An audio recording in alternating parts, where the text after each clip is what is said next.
Basically, the TLDR, the gist of it is that Qingxiao is Xianxia Slop, the character. Everything about Oh my god, bro. Oh, hell no, man. What the fuck, man?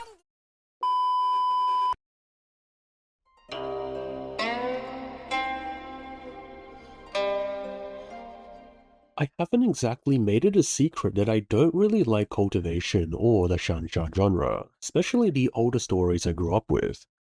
So, after seeing Qingxiao's drip marketing, I was already not really looking forward to her character. I have to say though, and I think a lot of other people too, were really wrong in our assumptions. While Qingxiao is definitely cultivation coded, I think one of the reasons why I enjoyed the new Wuthering Waves 3.6 story and Qingxiao much more than I expected was actually because she rejected the fundamental path of cultivation that it seemed like her character's genre demanded of her. The biggest reason why I dislike Xianxia and the genre of cultivation is that structurally it's a kind of story trope that relies on this never-ending cycle of self-improvement, with this kind of repetitive, detached journey of making this great effort to enter a new level that seems to have no meaning. It's boring, but more than that, it diminishes a character's struggles in the story and keeps trudging upwards this seemingly impossible goal of transcending or attaining earthly godhood. So when I played through Qingxiao's story and saw that it was exactly these things that she rejected, choosing the mortal world over transcendence, I had a newfound respect for her character.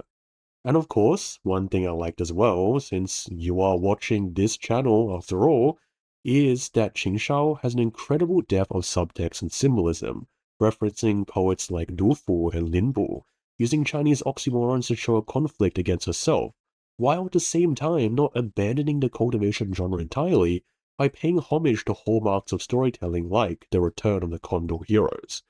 Qingxiao's story is quintessentially a Shansha story, but one that I think doesn't fall into literary pitfalls it takes away from so many tales of this genre.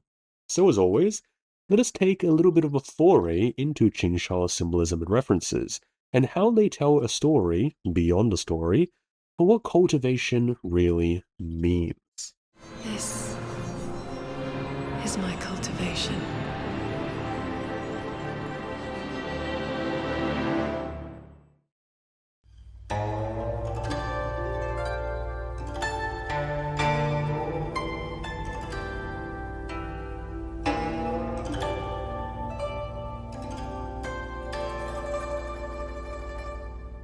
Of course, we need to start at the crux of Qingxiao's character, cultivation and its wider genre of Xianxia, or immortal heroes, to understand how she actually in a way goes against this.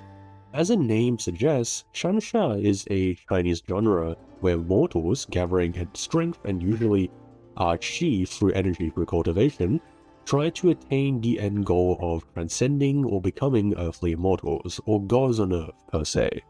It blends a lot of inspirations from Taoism, Buddhism, Chinese culture as well as magic as such, but the important distinction here is that it's mostly all about cultivating, improving yourself, and going up different realms in order to finally attain immortality and transcendence. Unlike the wuxia genre, which focuses more on the lawless jungle and martial arts, Shansha leans much more into a kind of magic inspired by Chinese culture like Taoism, where the premier weapon is oftentimes what you can manifest with your cultivated energy. For example, if you've watched my Ling video, you would know that her kit specifically references heavenly thunder magic that is crafted through Deidan, a kind of internal alchemy cultivation method that converts qi into an offensive weapon. However, the most common form of weapon in Chinese fantasy is of course a two-sided straight sword, or jian, and Xianxia is no exception. Flying swords and sword projectiles are a common trope of cultivation stories, where apparently nobody wants to use a gun. You may have also noticed that Qingxiao does not fly on and use swords made of metal, but swords made entirely of her own energy. This ideal is actually a mark of immense power and mastery within Xianxia and wuxia stories. For instance, in The Return of the Condor Heroes, the legendary swordsman Dugu Bai splits sword mastery into four realms: the sharp sword, which relies on physical sharpness; the heavy sword, the physical sword that doesn't need sharpness but only needs overpowering strength; and a leaf sword, where one's swordsmanship is so great that they can use even a twig or a branch as a weapon. This stage, for instance, is mentioned in Shoyun's story about his master. After all, who could believe a mortal could slay a mountain of tacit discords with nothing but a bamboo stick? However, there is a final and fourth level, the ultimate realm of swordsmanship. Dugu Choubai describes this as the no sword or heart sword, where one can form a blade that is born of nothing but one's will and their heart. 我所受心剑，只要心念坚定。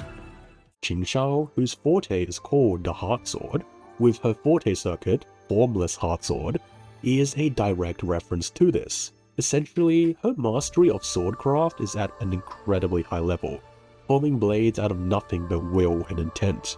And so, with such power and potential, it may have been surprising that Qingxiao, as a cultivator, within the 3.6 story, declined cultivation's ultimate goal, immortality.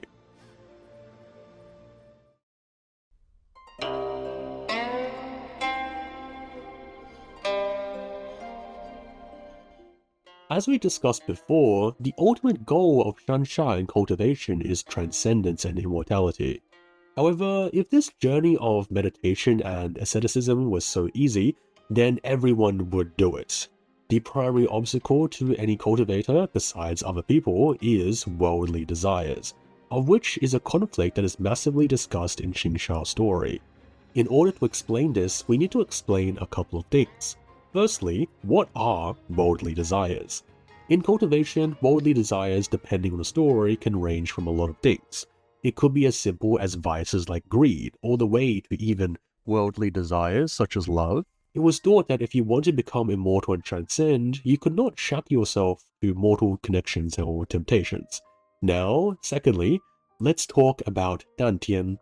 To put it simply, Dantian is this idea in Chinese culture that the body is split into three parts: the lower, middle, and upper or mental Dantian.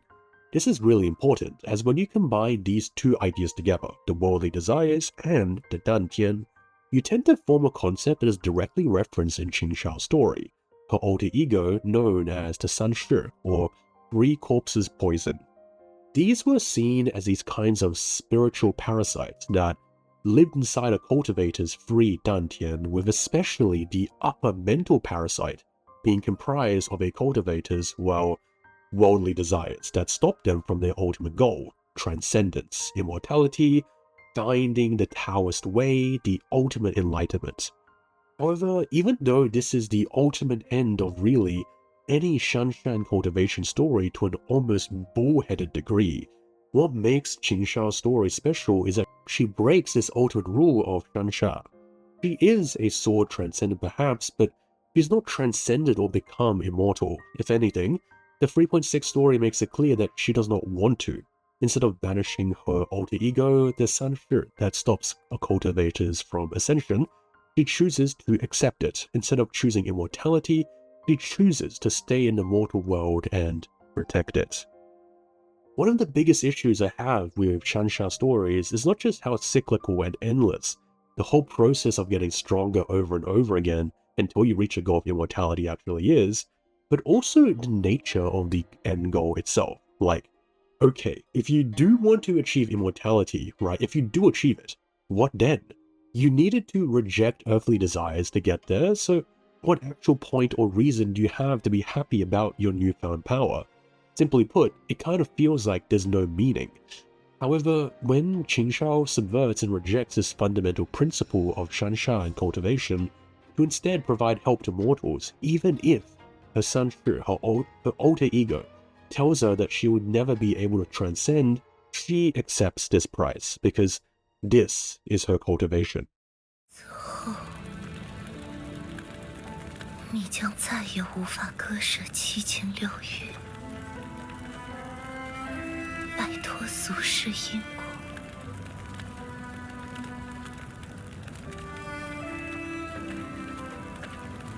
你将永远与我同行，再也无法看破红尘，超脱得道。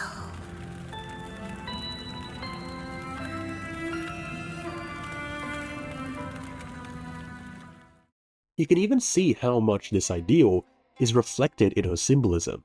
If you check her signature weapon's Chinese description, you can see that Qingxiao quotes Plum Blossom and Mountain Garden by the reclusive poet Lin Bu. This is the flower that shows us springtime beauty. When others have wobbled and fallen, it's a reason we love this small garden. Its shadows slant across the clear, shallow water. Its hidden fragrance floats beneath the yellow moon. Within Chinese culture, the plum blossom, the subject of the poem, is symbolic of perseverance and hope, as it blooms early in the winter despite the ferocity of the snow around it.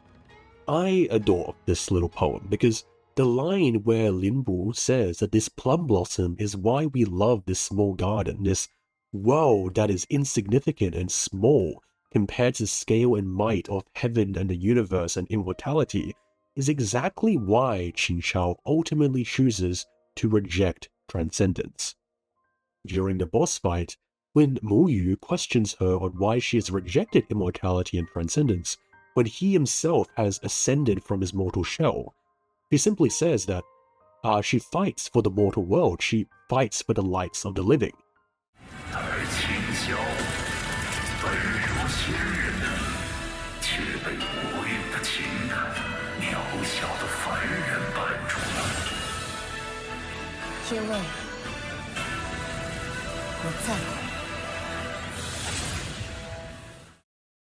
Her journey and fight in subversion of a lot of the principles of the Xianxia genre, I think is great because it is one that ultimately has feeling, emotion, and most importantly, it has meaning.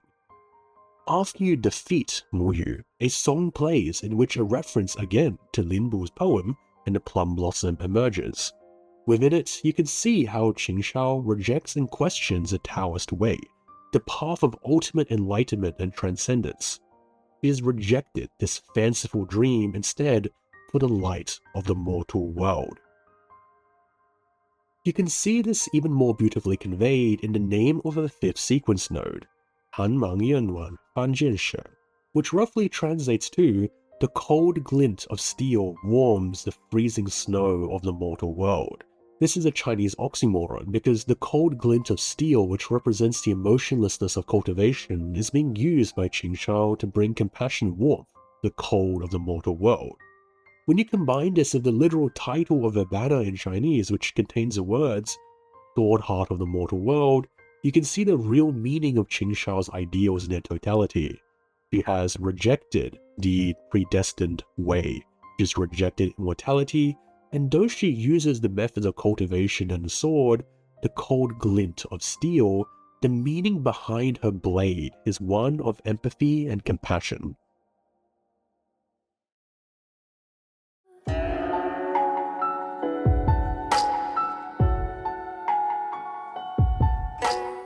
If you've watched my video where I analyze the opening song of Mengzhou, Exodus, you may know that its Chinese lyrics contain a reference to the Taoyuan, a kind of Chinese conception of a utopian paradise. This comes from Tao Yunming's fable of the peach blossom spring, which has resulted in the peach grove or Taoyuan being a sort of metaphor for a utopian paradise for mortals. Given what we talked about in the last chapter, it probably doesn't surprise you that Qingxiao's signature weapon description actually quotes a part of this fable, which shows just how committed she is to protecting the mortal world that she has now pledged herself to. However, there is one more reference besides Tao Yunming, Lin Bu's Plum Blossom poem, that supports this ideal. Here, the name of Qingxiao's S2 is very interesting because it actually contains a parody of a line from Du Fu's poem, Watching the Sword Dance by a disciple of Lady Gongsun. Within, Du Fu is describing a majestic sword performance, saying that it gathered and arrived like furious thunderbolts, and ceasing like clear light across the oceans and rivers. Qingxiao's S2 parodies this line, however, taking from the second half to describe ceasing like white blossoms falling without sound. The word for white blossoms here, Suying, is a poetic term that is used to describe beautiful, pure white things, such as snowflakes and the aforementioned plum blossom, which we've already talked about as being representative of the beauty of the mortal world. Once again, this is a hidden message it communicates that Qingxiao will use her sword to protect the plum blossom. this cradle of the mortal world, in quiet and silence.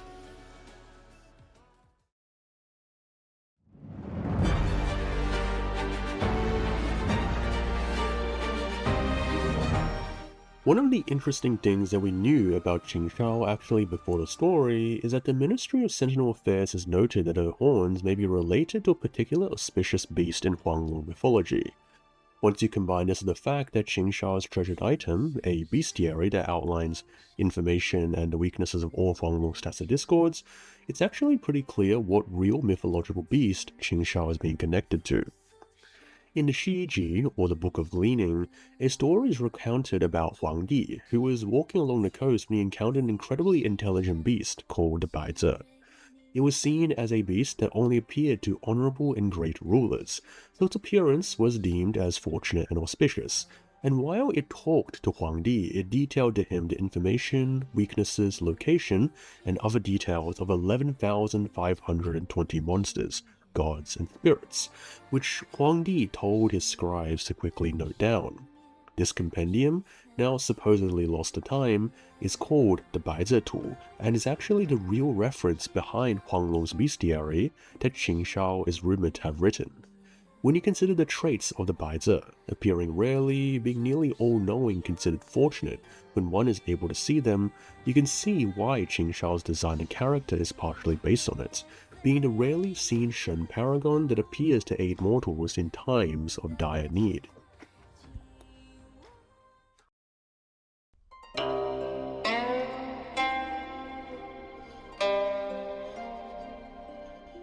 While Qingxiao's character is heavily predicated on many features of the cultivation and Xianxia genre, one aspect we haven't talked about is her usage of the Guqin, a Chinese musical instrument. While not all cultivators use a Goujian, of course, it probably doesn't surprise you that the symbolic value of the Guqin and what it means is actually pretty in line with Qingxiao's cultivation themes. Unlike public instruments that were meant to be listened by others and performed, in ancient China the Guqin was seen as a private instrument that was meant to be played for oneself. As the Guqin is a naturally quiet instrument, it was favored by scholars and intellectuals, who played the Guqin alone as a form of self-cultivation, symbolizing subtlety, calm, and self-refinement. Playing a musical instrument to oneself for self-refinement, a kind of cultivation, is actually not an uncommon trope in Chinese culture, to the point that this isn't even the first time Wuthering Waves has shown it. You may remember that I talked about how Chouyuan's convened animation takes a lot of its choreography from the poem Bamboo Grove Pavilion by Wang Wei, where the isolation and peace of a bamboo grove under other Chinese symbols of personal refinement, like the full moon, is used to show how one's heart and mind is being cultivated, in a sense. I found it fascinating that in Qingxiao's story, not only is a Guqin used to communicate this, the bamboo grove and the full moon, both aspects of not just Wang Wei's poem but Chinese culture, actually shows up in cutscenes as we enter a bamboo grove to see Qingxiao playing the Guqin. Qingxiao's mindscape even features a giant full moon, symbolizing how both sides of her have been united and she has found meaning and purpose, rather than taking the blind path of the way of cultivation. While I saw this, I even remembered the final lines of Meng Zhou's opening song Exorcism. Behold the full moon that once dwelled in my heart.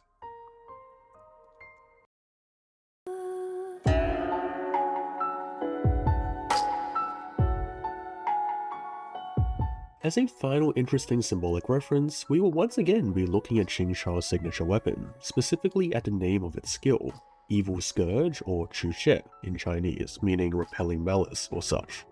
This is actually the same name of one of the 8 swords of King Goujian of Yu that has come up as a bit of a legend in modern times.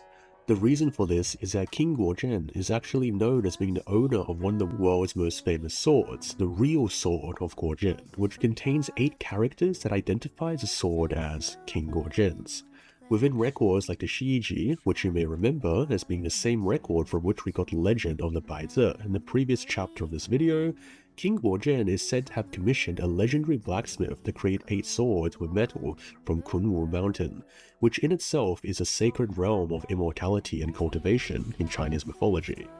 Qingxiao's signature weapon skill is the same name of the 7th of 8 swords, Xue, the sword that was said to slay demons and spirits so effectively that they would cower as soon as the sword was unsheathed. I find this particularly interesting, as in the 3.6 story as well as in lore entries in-game, it has been shown that cultivators like Wuthering's master actually characterize the Tacit Discords as evil spirits, showing that, really, Qingxiao's sword is actually a TD slaying sword, one that she wields to drive away evil and bring peace to the land. And with that, we are finished. I have to say that I ended up liking Qingxiao's story much more than I expected, in a way where it was much shorter and provided more meaning than a lot of the Xianxia stories I read as a kid. Hopefully you enjoyed the video and saw how so much of the references all tie to this central ideal of finding meaning, of rejecting transcendence to protect the mortal world and not entirely abandoning feeling. It was very well done for me, and I hope you enjoyed it too. As always, if you enjoyed the video, feel free to subscribe, write your thoughts in the comments, even become a channel member. I have some ideas lined up and I'll be pretty busy in the coming days, but I hope you all have a great rest of the day and I'll see you all in the next one.